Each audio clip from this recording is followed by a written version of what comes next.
Zay ihany koa no mitondratsika makany amin'ny lafim-baovao manasongadina ny fampianarana tao anatin'ny lanonana manetriketrika no namoahana ireo andiana mpianatra avy ao anivon'ny IEFPA Aceem androany maraina tetsy amin'ny hôtel Carlton Anosy no namoahana ireto mpianatra nahatratra 30 ireto rehefa avy nanaraka fiofanana nandritry ny rotaona ary notolorana ny mari-pahaizana. Lovaramanatsony tena toerana nakansary kosa mamrasoana ifo.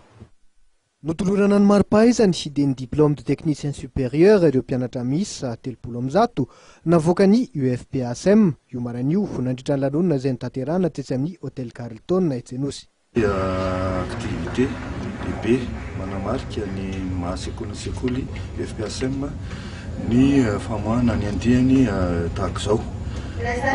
Reto mpianatra dia niofana nandritra ny tao anatin'ny rotaona tao anatin'ny fampiofanana atao hoe gestion management informatisé.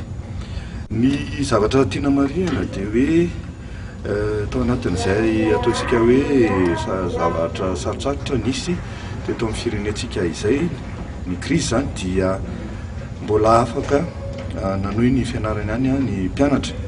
Midika izany fa ny fianarana no ataon'ny tanora olona ara-pahamehana hiatrehan'ny hoaviny. Nomena ny fampiofanana amin'ny endriny maro samihafa mba hanamorana ny fidirany any anivon'ny tontolon'ny asa ireto mpianatra ireto.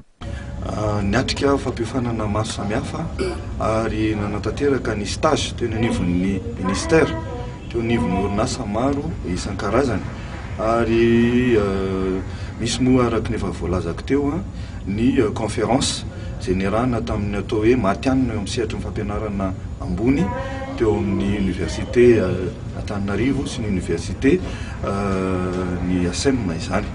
Mpianatra ihany koa dia niatrika ny atao hoe ny lafiny ara-tsosialy dia ny fanomezana fanatanterahana fanomezana ho an'ireo centre na orphelinat na ny fitaizana zazakamboty eny avaratrano eny zany.